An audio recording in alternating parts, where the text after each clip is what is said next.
Guy de Maupassant par Paul Bourget. Le grand écrivain dont la longue agonie s'est terminée cette semaine, d'une façon trop prévue et pourtant si triste, s'appliqua trop soigneusement toute sa vie à réserver les coins intimes de sa personnalité pour que ceux qui l'ont aimé ne se conforment pas à ce qui fut son constant désir. Aussi, en évoquant au lendemain de l'irréparable catastrophe quelques souvenirs d'un compagnonnage littéraire qui remonte à plus de 16 années, voudrais-je seulement donner 2 ou 3 notes capables de mieux éclairer, non pas cette personne, même morte elle ne nous appartient pas, mais cet esprit dont l'œuvre nous appartient et son histoire. La presse a été unanime à reconnaître quelle perte les lettres françaises avaient subie par cette soudaine disparition du plus complet, du plus puissant des artistes de la génération entrée dans le monde lors de la dernière guerre. Il ne me semble pas qu'elle ait suffisamment dégagé ce qui demeure le plus précieux enseignement de cette existence, cette fidèle obstination de notre ami à ne servir en effet que les lettres, son dédain pour toutes les misères des discussions contemporaines et son acharné, son infatigable souci de réaliser une œuvre toujours plus achevée. Quand d'autres années auront passé, mettant à leur place vraie toutes les figures d'aujourd'hui, c'est ce trait-là, cette ferveur d'un artiste passionnément amoureux de la perfection qui rendra la mémoire de Maupassant à jamais chère aux amants de la muse, comme on disait dans le bon vieux style du bon vieux temps. Avec une autre méthode d'étude et de réalisation, c'est par ce point-là qu'il est vraiment l'élève de Flaubert et digne d'avoir inspiré cette confiance, cette admiration plutôt, à ce maître dont il devait devenir le rival. Il y eut entre eux, pourtant, cette différence que Flaubert avouait, proclamait ce qu'il appelait les affres de la copie. Maupassant, lui, les taisait. Il allait, par horreur des vaines controverses, jusqu'à professer une indifférence absolue envers cet art qu'il aimait et pratiquait si sérieusement.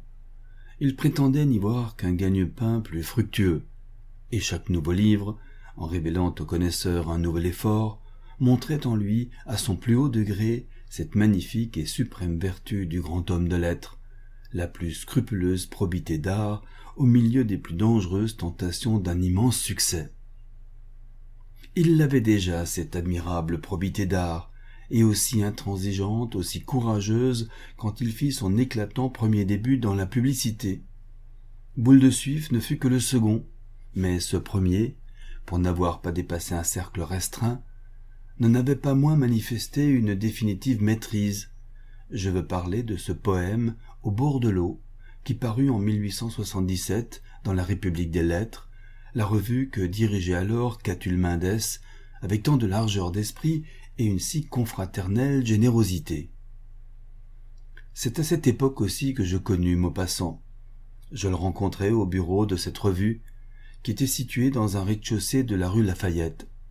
J'ai dans la mémoire, présente comme si elle datait d'il y a quelques heures, l'après-midi où, entrant dans cette étroite boutique, j'aperçus ce fier garçon de moins de 30 ans, si pareil à Sévère par la robustesse de tout son être, avec sa forte tête carrée, son cou de jeune taureau, sa musculature d'athlète assouplie au violent exercice quotidien, et sur son visage hâlé de grand air flottait comme une lumière de certitude en même temps que de franchise et de bonté.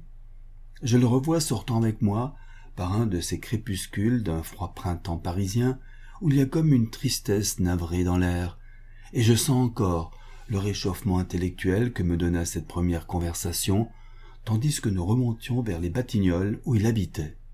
Je l'entends me réciter avec exaltation un poème trop peu connu de Louis Bouilhet, La Colombe. Quand, chassé sans retour des temples vénérables, courbé au vent de feu qui soufflait du Tabor, les grands Olympiens étaient si misérables que les petits enfants tiraient leur barbe d'or. Maupassant avait, pour déclamer des vers, une sorte de mélopée que je n'ai connue qu'à lui. Sa voix se faisait chantante d'abord, puis un peu rauque, comme si l'émotion esthétique qu'il dissimulait le prenait à la gorge. Il professait à cette époque pour Bouilhet, qu'il avait connu chez Flaubert, une admiration dont il n'a rien rabattu. Un de ses derniers projets fut d'écrire une longue étude critique sur Mélonis et les chansons, et une de ses dernières démarches, avant de partir pour Cannes en novembre 1891, fut une visite chez l'éditeur Lemaire pour y reprendre les œuvres complètes de cet ami de son maître. Il est 2 fois regrettable qu'il n'ait pu donner suite à cette idée. Il aurait, au cours de cet essai, noté quelques théories très neuves que je l'ai entendu maintes fois émettre sur l'art des vers. Quel regret aussi qu'il n'ait pas achevé son essai sur les tournures dans Rabelais, dont il me parla dès cette première rencontre. Le critique chez lui était égal à l'artiste, comme chez tous les producteurs de cette sûreté de facture. Il y aura, quand on réunira ses œuvres complètes, un beau volume d'essais à composer, et qui démontrera ce que j'avance, avec son étude sur Flaubert, mise en tête des lettres de ce dernier à George Sand, avec la curieuse et profonde préface de Pierre et Jean, avec le morceau sur Swinburne, à propos de la savante traduction de M. Gabriel Mouret, avec 30 chroniques éparses. J'indiquerai en passant, à l'éditeur qui se chargera de cette besogne, une suite de variétés parues avant 1880 dans le journal La Nation que M. Raoul Duval avait fondé avec M. Augustin Filon et le regretté Albert Duruy. Maupassant y a donné plusieurs articles sur Villon et sur les poètes de la Pléiade qui me sont restés dans le souvenir comme très dignes de ne pas être perdus. On y découvrira la preuve des fortes études de langue auxquelles il s'était livré, avant de se permettre à lui-même un début qui nous surprit tous parce qu'il révélait de précoces maturités. Il y avait près de 10 années de constant et modeste labeur derrière ces quelques 200 rimes. Ces 10 années, on a raconté un peu partout comment Maupassant les avait employées extérieurement. On a dit que, n'ayant pas de fortune, il avait accepté une place peu rétribuée dans un bureau de ministère, qu'il paraissait dans ses intervalles de loisirs plus préoccupé de canotage que de livres, qu'il venait assidûment chez Flaubert rue Murillo le dimanche, qu'il assistait là, taciturne, aux discussions de Tourguenieff avec Taine et Goncourt, de Zola avec Daudet, de Copé avec Mendes, si taciturne qu'aucun de ses grands aînés ne soupçonnait sa vocation. Il travaillait, cependant, et avec quelle rigueur de discipline, il l'a raconté plus tard, en rappelant les conseils dont l'avait soutenu Flaubert. Mais à ce travail il apportait cette patience surveillée et cette conscience sans vanité qu'il a déployée jusqu'à la fin, ainsi que cette mâle pudeur de ses hautes ambitions qui fut un de ses traits les plus attachants. S'étant formé des principes très arrêtés sur l'art d'écrire, il n'a jamais, durant cette laborieuse période d'un obscur apprentissage, souhaité cette facile excitation des succès du cénacle qui eussent été assurés à ses ébauches. La critique sévère du maître qui lui représentait ses principes comme incarnés, comme animés, lui suffisait. Ce maître et lui ont écrit de bien beaux romans. Je n'en sais pas de plus rare que celui qu'ils vécurent dans ces années-là, sans même s'en douter, avec tant de bonhomie simple et de vaillance, Flaubert sentant grandir dans son élève un talent peut-être supérieur au sien, et si heureux de le sentir, plus heureux d'y aider, Maupassant, emprisonné dans le plus insipide métier, et l'acceptant sans une révolte, voyant ses contemporains déjà lancés dans la publicité, et ne leur enviant aucun succès, tant il se sentait fort et tant il se voulait parfait. Pareil aux anciens ouvriers de nos corporations, il ne cessa de se conduire en apprenti que le jour où il eut exécuté son chef-d'œuvre. Et c'en était un que ce poème. Je viens de le relire et de retrouver à cette lecture le même petit frisson d'enthousiasme qui me saisit à la première rencontre avec ce viril et vigoureux génie. Quoique le livre de vers où Maupassant a reproduit ce fragment soit très peu épais, et qu'un second volume n'y ait jamais été ajouté, au fond de l'eau, la dernière escapade et surtout la Vénus rustique assurent à l'auteur de cette hardie trilogie païenne une place parmi nos meilleurs lyriques, et il faut rendre cette justice au groupe des artistes déjà connus que Mendes avait réunis sous le pavillon de sa revue, qu'ils furent unanimes à la donner, cette place, aux nouveaux venus dès cette première heure. Pourquoi le poète, de ce magnifique début, n'a-t-il pas continué à écrire des vers? J'imagine que ce fut justement par cette puissance de réflexion et par cette conscience de grand lettré dont je parlais tout à l'heure. Maupassant, et c'est le point où il se distinguait radicalement de Flaubert, n'a jamais séparé l'art de la vie. Il ne croyait pas aux documents écrits, à l'hallucination obtenue à travers des tableaux, des objets de musée ou des livres de science. Du moins, il ne s'en croyait pas capable. Il considérait l'expérience directe comme la condition la meilleure de la forte création artistique. Il avait mis dans son recueil de vers toute une partie de son âme, cette fougue de sensualité panthéiste, si l'on peut dire, qu'il sentait déborder en lui en courant les bois, en descendant les fleuves. Il n'avait pu y mettre ni son sens aiguisé de la vie sociale, ni son ironique misanthropie, ni son entente surprenante du détail des caractères. Il aperçut dans le roman une forme d'art plus souple, plus ouverte à la traduction de son expérience complète de la vie humaine déjà si complète. Il fut poussé dans cette direction par Tourguenieff, plus encore que par Flaubert. Ce dernier était surtout un passionné de style, pour qui toute tentative d'art était bonne quand elle aboutissait à la page solide. Cette page, disait-il, qui doit se tenir debout comme une stèle de marbre. Tourguenieff, au contraire, avait une foi absolue et au fond très exclusive dans l'avenir du roman. Il croyait que c'était là un organisme tout neuf, un genre à son commencement, et qui devait donner d'innombrables variétés. D'autre part, il considérait Maupassant comme le conteur le mieux doué qu'il eût connu depuis Tolstoï. Je l'ai entendu soutenir cette opinion à la table de mon cher maître Taine, bien avant qu'une vie eût été publiée, et j'ai entendu Maupassant, à cette même époque, me rapporter avec une adhésion entière de son enthousiasme de longues causeries du subtil géant russe sur cet avenir du roman. Il s'y appliqua dès lors avec une patience aussi virilement soutenue que celle de ses premières années, et à travers des conditions non moins difficiles. Il avait troqué une servitude contre une autre, et quitté l'administration pour le journalisme. La manière dont il comprenait ce nouveau métier sera éclaircie par un mot très simple mais très significatif qu'il me dit à l'époque où il commençait Bel-Ami. Il avait, sous la signature de Maufrigneuse, donné au Gil Blas un de ces contes très courts et très tragiques auxquels il excellait.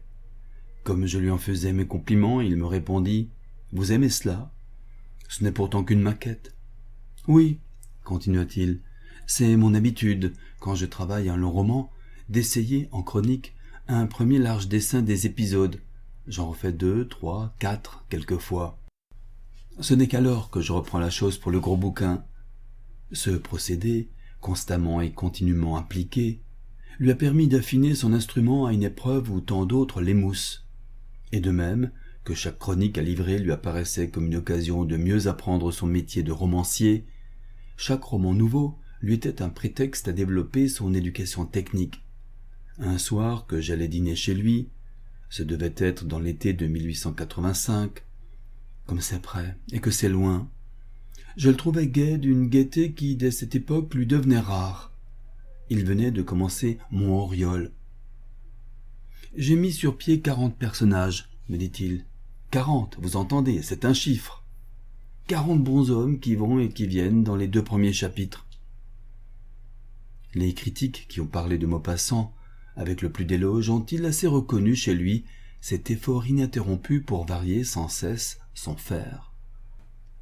Il faut remonter jusqu'à Balzac pour retrouver un pareil souci de construire chaque livre sur un type particulier et avec des procédés inemployés ou employés autrement. Tantôt, comme dans une vie, c'est une suite de petits tableaux presque détachés dont la succession se déroule sans qu'aucune intrigue centrale les relie, afin de mieux rendre, suivant le titre et l'épigraphe, toute l'humble vérité d'une existence usée à une monotone attente. D'autres fois, c'est comme dans Pierre et Jean, un drame serré, distribué en courtes scènes et suivi avec la rigueur d'une tragédie. L'écrivain a coupé son œuvre en 3 actes aussi dessinés et aussi nets que ceux d'une pièce classique. D'autres fois, il procède, comme dans Bel-Ami, à la manière de Lesage. C'est un récit qui va, qui court, C'est une suite, non plus de tableaux, mais d'épisodes et comme un rajeunissement du roman d'aventure remis au point du monde parisien. D'autres fois, comme dans Fort comme la mort, et comme dans Notre cœur, c'est le roman d'analyse, mais repris, refondu par une main plus puissante, exécuté avec une originalité incomparable par un psychologue qui s'est resté un visionnaire. Dans chacun de ces livres, le type technique a été remanié, et comme repétri à nouveau. Ici, l'exposition se fait par un dialogue. Ailleurs, le romancier l'a donné lui-même et en son nom propre. Ailleurs, il s'est jeté du coup en pleine action. On croirait qu'il a eu constamment dans la mémoire le discours que Balzac fait tenir par son d'Arthez au paresseux Lucien dans Les Illusions perdues. Prenez-moi votre sujet tantôt en travers, tantôt par la queue, et surtout, variez vos plans. Ne soyez jamais le même. Chez Maupassant, cette variété dans la facture s'accompagne d'une variété non moins remarquable dans la matière ainsi traitée. Il est visible qu'à chacun de ces livres renouvelés dans leur appareil extérieur, un renouvellement parallèle s'est accompli dans le champ de l'observation. Maupassant a commencé par mettre sur pied, dans ses premières nouvelles, un peuple de paysans, de petits bourgeois, de hobereaux provinciaux, de filles de la ville et de la campagne. Puis, tour à tour, il a su montrer, avec un relief égal, des bohèmes et des réguliers, des journalistes et des hommes de club, puis des grands seigneurs et des grandes dames. Après avoir étudié, avec l'ironie que l'on sait, des crises de la vie animale et physique, il en était arrivé à étudier, non moins justement, des crises de la vie morale et psychique, et tout cela d'après nature, c'est-à-dire qu'il s'était prêté à 20 milieux successifs, qu'il avait varié infiniment autour de lui les circonstances sociales. Joignez à cela que ces livres portent la trace à chaque page de longs voyages, et dans des pays très divers, tous bien regardés et mieux que regardés, sentis, qu'il parle de la chasse en chasseur, de la pêche en pêcheur, de la mer en marin, des chevaux en cavaliers, de la médecine presque en médecin. Avec ses allures d'écrivain facile et spontané, qui ont pu faire dire de lui, au plus sensitif d'entre les portraitistes, qu'il portait ses romans comme un pommier ses pommes, aucun ouvrier de livre ne fut plus que celui-là appliqué, acharné au développement savant et méthodique de ses facultés, aucun ne promena sur le vaste monde un appétit plus insatiable d'expérience et une curiosité plus agile. Seulement, comme il ne racontait guère cette méthode, on ne s'est jamais avisé de penser qu'il en eût une. C'est un exemple de plus à joindre à tous ceux qui prouvent cette paradoxale vérité qu'être célèbre est une des chances les plus sûres de n'être pas connu. Faut-il attribuer à cet infatigable travail la subite lassitude de cet organisme qui semblait taillé, comme celui d'un Goethe ou d'un Hugo, pour 80 ans d'une activité sans relâche? Faut-il y voir l'usure d'une sensibilité aussi secrète qu'elle était vive, et qui se reconnaît, depuis ses premières nouvelles jusqu'à son dernier roman, à 1000 touches d'une morbidesse singulière, à travers tant de traits d'une vigoureuse santé? Faut-il penser qu'il y a là un simple accident physiologique, et que c'est le coup suprême d'une fatalité héréditaire? Tout reste énigme dans le naufrage d'un esprit de cette puissance, d'une volonté de cette précision. Ce qu'il y a de certain, c'est que Maupassant vit venir le mal de très loin, et qu'il ne se rendit point, puisqu'il continua de travailler jusqu'au dernier jour, et qu'il ne jeta sa plume pour prendre le pistolet du suicide qu'à la minute où physiquement il fut incapable d'écrire. Dès 1884, il était la victime des plus cruels phénomènes nerveux et des plus étranges, et il s'efforçait de défendre contre eux cette raison si nette dont était fait le meilleur de son talent. J'en rapporterai une preuve que je n'ai jamais écrite de son vivant, mais qui m'est revenue bien des fois depuis ces 2 dernières années. Nous devions aller ensemble visiter l'hôpital de l'Oursine, où enseignait alors le docteur Martineau, ami particulier de Maupassant. Nous allâmes prendre un camarade, que nous surprîmes sous l'impression d'un rêve d'une intensité presque insupportable.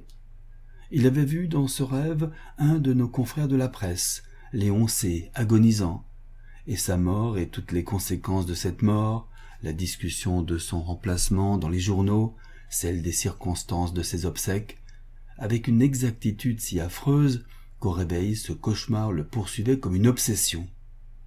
Il dit ce rêve à Maupassant, qui demeura une seconde saisie et qui lui demanda « Savez-vous comment il va ?»« Il est donc malade ?» répondit l'autre. « Mourant, vous ne le saviez pas ?»« Absolument pas. » Et c'était vrai. Nous demeurions une minute épouvantés de l'étrangeté de ce pressentiment qui devait se réaliser quelques jours plus tard. Entre parenthèses, c'est le seul phénomène de ce genre dont, pour ma part, je ne puisse pas douter. Mais je me souviens que l'étonnement de Maupassant ne dura guère. « Il y a une cause, dit-il avec sa belle humeur d'autrefois, et il faut la chercher. » Nous finîmes par trouver qu'en effet notre camarade avait reçu une lettre de C quelques 15 jours auparavant. Maupassant nous fit voir, en la regardant, que certains caractères en étaient un peu tremblés. « C'est une écriture de malade, » insista-t-il. « Vous l'avez remarqué sans vous en rendre compte, et voilà l'origine de votre rêve. Il n'y a rien qui ne s'explique, voyez-vous, quand on y fait attention. » Et il ajouta, comme l'autre continuait d'être troublé, « Que serait-ce si vous subissiez ce que je subis ? Une fois sur deux, en rentrant chez moi, je vois mon double. J'ouvre ma porte et je me vois assis sur mon fauteuil. Je sais que c'est une hallucination. Au moment même où je l'ai, est-ce curieux ? Et si on n'avait pas un peu de jugeote, aurait-on peur ? » Et il regardait, en disant cela, de ses yeux clairs où brillait la flamme de sa pensée lucide et qui en effet n'avait pas peur. Que de fois je l'ai vu tel qu'il était à cette heure-là, où commençait évidemment de l'envahir le mal dont il finit par être la victime. Ce duel avec la folie fut le drame mystérieux de ces 10 dernières années. Ce qu'il dut souffrir, ces derniers portraits l'attestent, et les ravages dont était marquée cette physionomie autrefois si libre, si joyeusement énergique et franche. Que l'écrivain ait duré, qu'il ait grandi à travers ce martyre, voilà qui prouve combien l'amour passionné de son art faisait le fond même de ce noble artiste dont l'œuvre durera tant qu'il y aura une langue française à côté de celle du maître dont il fut l'élève et qu'il a égalé, sinon surpassé. Ainsi s'achève cet hommage de Paul Bourget à Guy de Maupassant.